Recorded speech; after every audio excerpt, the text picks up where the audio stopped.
Bonjour à tous, Alicia Zatoutes. Alors aujourd'hui, un cours entre guillemets un peu spécial puisqu'il sera en français. Moi, j'ai pas trop l'habitude de faire ce genre de cours-là en français, mais enfin bon. Il s'agit en réalité plus exactement d'un article de vulgarisation que j'ai écrit, qui a été publié dans l'excellent magazine Twice. Voilà, et donc que Radio Occitanie m'a demandé de vous retranscrire en audio. Donc ce sont des cours de vulgarisation autour de la mythologie et du folklorisme. Le folklorisme qui est l'étude qui va étudier les folklores en général, les mythes, les représentations symboliques, ainsi que les pratiques culturelles qui vont avec, et qui est finalement une sous-branche de l'anthropologie. Aujourd'hui, les striges. Alors les striges, c'est un terme qu'on va utiliser pour définir d'une manière générique la créature fantastique ailée, la femme ailée d'une manière générale. C'est un article qui s'intitule donc Les striges, des femmes, des morts, du sexe et des plumes. Nous allons commencer par citer Ovide, qui dans l'Éphaste, au livre 4, qui a été publié en 15 après Jésus-Christ, au sujet des striges a écrit « Leurs plumes sont blanches et leurs serres crochues. On dit qu'elles déchirent les entrailles de ceux qui ne se sont encore nourris que de lait et qu'elles aiment à s'enivrer de leur sang. On les nomme striges à cause du cri sinistre dont elles épouvantent la nuit. » C'est ce que nous dit Ovide. Alors partons toujours dans cette introduction d'un constat simple. Certains mythes, symboles et autres allégories sont plus ou moins universels. Dans les mythes universels, nous avons celui de la cité perdue, la croix, l'arbre comme représentation de la vie, etc. etc.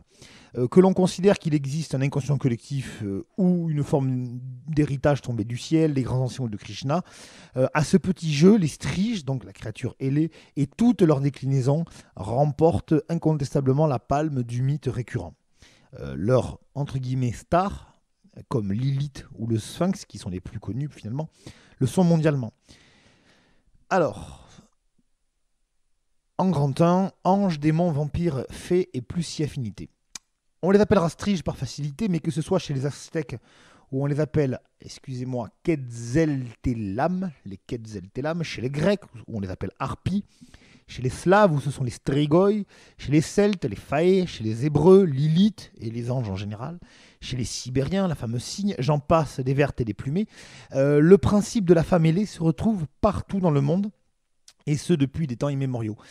Si elle est contingente du mythe de l'humain hybride, entre les demi-bisons, les centaures et les trucs qui mixent du piaf, du poil et du bonhomme, je ne vous raconte pas le chantier, on peut s'étonner quand même de la récurrence de la strige, tant dans ses attributions que dans sa forme. Alors sur la forme, généralement une créature féminine, pourvue d'ailes à la place des bras ou en sus des bras, c'est selon, de cerfs dans la majorité des cas. Elle est quasi exclusivement féminine, quelques cas masculins mais très peu. Plus étonnant, elles sont régulièrement associées à la mer, comme la sirène grecque qui n'a pas un corps de poisson, celle-là c'est la viking en fait, mais bien des ailes d'oiseau. J'insiste, la sirène à queue de poisson, c'est un truc de viking, pas de grec. Et elles vivent généralement en groupe, en troupeau. Quant à leur visage, on retrouve aussi de manière régulière l'absence de cheveux et de pupilles, mais pas toujours de bec, des choses comme ça. Dans les formes antiques occidentales, des Celtes aux Slaves, des Romains aux Vikings, on notera aussi que sous sa vraie forme, la strige présente un visage vieilli, ridé, souvent difforme, et que parmi ses terribles pouvoirs, on retrouve communément un chant strident qui tantôt ensorcelle, comme chez Ulysse par exemple, ou tantôt assourdit. Leurs cibles de prédilection sont les hommes égarés, les nouveau-nés qu'elles enlèvent, dévorent ou vident de leur sang, tiens, voilà le vampire en passant, et plus occasionnellement leurs âmes. Quant à leurs origines, revient le plus souvent l'idéal de la freak, entre guillemets, de la rebelle, de la bizarre, de la déviante, rejetée par la divinité positive pour être passée outre un interdit. Alors généralement, l'interdit en question, c'est une envie un peu trop pressante de liberté et d'indépendance, voire même de féminisme avant la lettre. Par exemple, chez les Romains, la première strige, donc la première furie ou harpie, selon comment on traduit, la première strige se nomme Polyphonte, et c'est une brave demoiselle qui vénérait Vénus et qui eut l'idée de changer de crèmerie en s'adonnant au culte de Diane à la place de Vénus. Diane qui était plus sauvage et surtout qui n'encourageait pas ses ouailles à se soumettre à l'autorité des mecs. Eh bien, mal lui en a pris à cette pauvre Polyphonte, puisque l'autre radasse de Vénus l'a condamnée à copuler avec un ours. Vas-y, vomis. Et l'a transformée en un truc mi-femme, mi-chouette, le tout en allant se geler les miches dans le tartare, sorte d'enfer chez les Gréco-Romains. Voilà.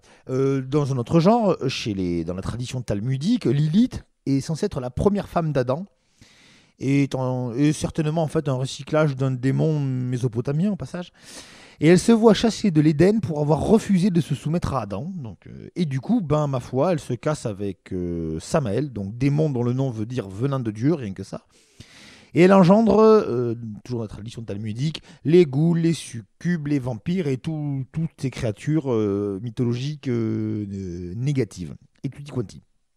De son côté, la Sverga des Caraïbes est condamnée par le baron Samedi à boire le sang froid des cadavres dans les cimetières pour avoir, la pauvre, refusé de s'incliner devant lui. Petite pause musicale, on va s'écouter le groupe Draconian, c'est des Suédois qui nous chantent la chanson Disshirtened, désolé, je parle mieux occitan qu'anglais. Juste parce que d'abord j'adore cette chanson et parce qu'ils font souvent référence à ce genre de mythe dans leur texte et pratiquent une forme de chant que l'on appelle The Beauty and the Beast, donc la Belle et la Bête, qui renvoie là aussi quand même à ces idées des roses, de Thanatos, de mythes et de folklore. Voilà, donc Disshirtened de Draconian, j'adore ce groupe de Suédois.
Alors, deuxième partie qui s'intitule « Vous reprendrez bien un peu d'Eros pour finir votre Thanatos ». Alors, il faut que j'explique le sens de ce titre. Chez les Grecs, dans les philosophographes, Eros, donc l'amour, et Thanatos, la mort, sont étroitement associés. On part de l'idée de la jouissance dans la mort et de la mort dans la jouissance, etc. etc. Ça pourrait faire l'objet d'un très bon cours de mon cher ami Eric Frage dans Biophilosophicos. Je continue. Donc, grosso modo, on peut diviser les striges, et donc ces créatures ailées, en deux catégories. Il y a la figure maternelle, protectrice, Marie, les anges, les fées, qui ont la bonne idée de bien faire ce que les mecs leur disent, généralement, et sont présentées comme pures, traduction vierge. Et elles apportent la protection, la fertilité, la paix et le repos aux mourants. On pense aux Valkyries aussi. Et de l'autre côté, les démons, subversives et désobéissantes, hantant la nuit et les cauchemars, parce qu'elles ont généralement le tort d'inciter les hommes à fuir le cadre rassurant de la vie de famille et condamnant la femme qui aspirerait à faire ce qu'elle veut de sa vie et de ses fesses. Donc pour la deuxième catégorie, ces créatures séductrices attirent les hommes par leur charme et la promesse de la débauche.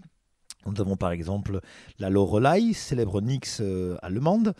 Elle est transformée en un étrange mix entre l'astrige, le fantôme et la chaudasse du coin, attirant les marins par son chant pour les faire s'échouer sur le rocher qui porte son nom. Mais comme elle a un bon fond, elle s'accouple avec eux pendant qu'ils se noient afin que leur mort soit plus douce. Vous voyez bien l'Eros et le Thanatos. Dans le même registre, vous avez la strigoi Ivaneva qui frappe à ta porte se plaignant du froid, trempée jusqu'aux os, parce que cette gourde est morte noyée dans un lac en fuyant la couche d'un homme marié en pleine nuit. Et elle te demande de l'aide, elle mange à ta table, va dans ton lit pendant que... voilà. Et bien, elle te suce le sang pour te remercier et retourne se noyer dans le premier lac qu'elle croise. Plus connu mais sur le même principe, vous avez la morsure du vampire qui est censée provoquer une extase sans nul autre pareil. Pour faire dans l'abject, les Quetzaltelam aztèques, elles, sont maudites par leur dieu pour s'être adonnées aux amours saphiques, donc lesbiens, et condamnées à coucher physiquement avec les guerriers valeureux tombés dans le coma. C'est pas l'ambiance #MeToo chez les aztèques. D'une manière générale, de même que l'idée de la fille maudite pour s'être détournée de la norme sociale, il y a toujours cette association avec la mort, ou tout au moins la perdition de l'âme. Parmi les figures les plus anciennes, on retrouvera les harpies romaines, déjà présentes chez les Étrusques. Ces oiseaux à tête de femme étaient envoyés comme châtiment divin pour voler les âmes et les enfants dont les parents ne faisaient pas correctement leur dévotion. Petite parenthèse d'ailleurs, chez les Étrusques, vous avez une créature ailée qui n'est pas une femme, qui est le dieu suprême étrusque, donc Moloch Boal ou Amontignas selon comment on le nomme, à qui on sacrifiait carrément. Ils avaient construit à Carthage, semble-t-il, effectivement, une immense créature, une statue en fonte dans laquelle on crée un brasier et où on sacrifiait régulièrement des enfants en les brûlant vivant dans la bouche de la créature qui les dévorait totalement. Donc il y a quand même toujours cette idée-là. Alors pour se reproduire, me direz-vous, la strige, comment elle fait? Ma foi, rien de plus simple. La strige romaine et ses consorts seront toujours sur des versions assez similaires ou assez proches sur le même principe. Donc la strige doit trouver le cadavre d'un suicidé masculin, c'est précis, mort depuis moins de 3 jours, le vider de son sang encore froid, et pan, la voilà enceinte. On voit la parenté avec le vampire. Petite pause musicale, senza che là sur Radio Occitanie, donc le français va placer 6 minutes. On va s'écouter Nadao qui nous chante Hun Adet, tiré de l'album Sabi Sabut, dans la Hun Adet, la fontaine de la petite fée, pour rester dans notre thématique de la femme ailée. Asiu que hi ha bosc, qui peixen les aules, asiu que hi ha bosc, qui aniran tantos. Au bosque hi ha un, que peren un hadeto, au bosque hi ha un, veiràs com hi ha un, veiràs com hi ha un. Io hado bittinza, di tanchero veroio, io hado bittinza, si volum miraiar. Tan se miraiec, dell'aigo capbaixado, tan se miraiec, la prau que es negué. la prauvo che snighe. Il a un per amor che cambia clado, il a un per amor la cambia che influ. Després costa o canet, arrosat per l'aigueto, després costa o canet, que floreix un roset, que floreix un roset. Després costa o canet, arrosat per l'aigueto, després costa o canet, que floreix un roset, que floreix un roset.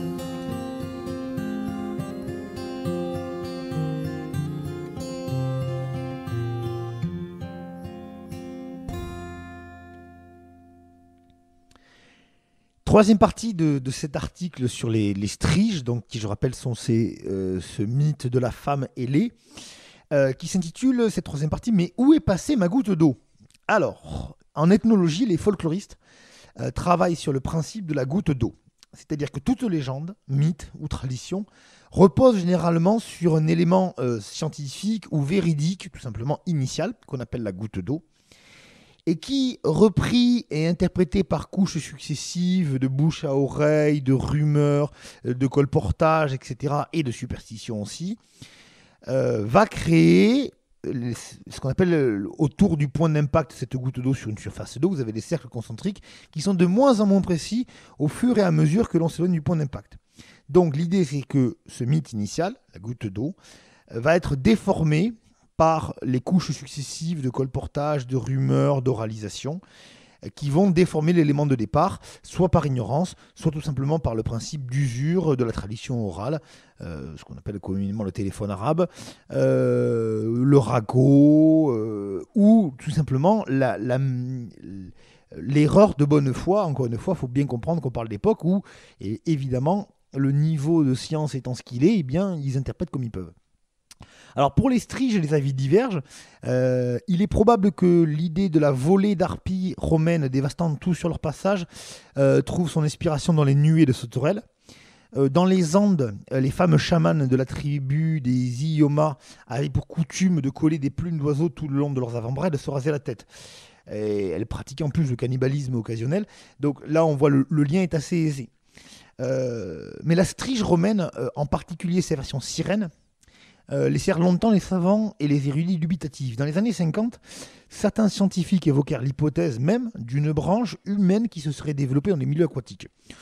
Nous aurions par exemple reçu d'elle notre capacité à nous retenir de respirer. Alors plus sérieusement quand même, on s'intéressera à la malformation génétique de la sirénomélie, qui toucherait un fœtus sur 1 million, et qui s'y traduit à la naissance notamment par une fusion des membres inférieurs, ce qui rappelle une queue de poisson. Les sujets sont très rarement viables, 3-4 cas de survie, après de lourdes opérations généralement, et au-delà de quelques heures encore moins. Alors, pour les curieux, un petit coup d'internet devrait suffire, au vilain petit curieux, mais il faut avoir l'estomac un peu bien accroché. Voilà. La sirénomélie, ou maladie de la sirène, il n'y a pas de mal à imaginer, pour ceux qui iront voir les photos, donc j'imagine qu'ils seront nombreux, que quelqu'un qui n'a pas de connaissances scientifiques ou en rapport à la génétique voit arriver une telle créature, va y associer un mythe. Allez, pour conclure, une petite anecdote et un peu de pédanterie en guise de conclusion. Pour la petite histoire, donc, la loi salique, en vigueur sous Clovis, punissait de 2500 deniers quiconque accusait une femme d'être une strige sans pouvoir le prouver. Ce qui veut dire qu'on croit tellement à l'existence des striges qu'on en a carrément fait un article de loi. Mais par ailleurs, donc 2500 si vous accusez une femme d'être une strige, mais par ailleurs, si une strige était prise sur le fait en train de dévorer sa victime, elle écopait, elle, d'une prune à 8000 deniers, ce qui fait pas si cher que ça, le kilo finalement. En symbolisme immédiat, la strige et toutes ses petites camarades, et masculin ou féminin, hybride, humain, machin chose, quelque chose d'autre, voilà, renvoie à l'idée que celui qui se laisse aller à des penchants considérés comme anormaux par la norme n'est plus considéré comme tout à fait humain. Toutes ces bestioles sont là pour mettre en garde le vulgus pecum contre les dangers de la marginalité morale et sociale. Pour schématiser, la femme indépendante devient une strige, et l'homme qui ne domine pas ses appétits sexuels dans un autre genre va se retrouver en centaure ou en faune, qui sont ces créatures mi-cheval, mi-homme pour le centaure, ou mi-chèvre, mi-humain pour le faune, et qui ont généralement une espèce, entre autres tares, le fait d'être obsédés sexuels. Ainsi de suite pour chaque tare sociale, chacun a son équivalent. Je vous ferai très bientôt un article de vulgarisation sur le loup-garou, qui est un peu là le pendant masculin de la strige là aussi. Un petit dernier complètement au hasard pour ceux qui me connaissent savent que je suis souvent bien en noir à fréquenter les milieux goths et métalleux et compagnie. Le Colto Uzu chez les Aztèques étaient des créatures mi-homme, mi-corbeau qui vivaient uniquement la nuit, noirs de la tête aux plumes. Et la raison de cet état, c'est qu'ils n'avaient pas assez peur de la mort, et après une nuit passée à danser ou à chanter, avoir offert leurs âmes au dieu corbeau, et pour ne plus vivre selon les lois du jour. Voilà, suivez mon regard. Merci à tous de m'avoir écouté, j'espère que ça vous aura intéressé, que ça vous aura plu. On se quitte en musique avec le groupe Gofanon qui nous chante Las Fialairos et Hermanoling. Dans Las Fialairos, là aussi une histoire qu'on peut supposer de fées au bord de l'eau, même si c'est pas net dans le texte, mais il y a quand même de quoi faire le lien avec notre strigoi à nous, qui sont donc Las Fialairos et Las Lavandieros, donc les fileuses, et les lavandières, ce mythe des femmes fées au bord du lavoir. Donc Las Fialairos Hermanoling, chanté par Gofanon, tiré de leur album Craft. A bientôt, a Plaleu, Alicia da toutes et Mercedes.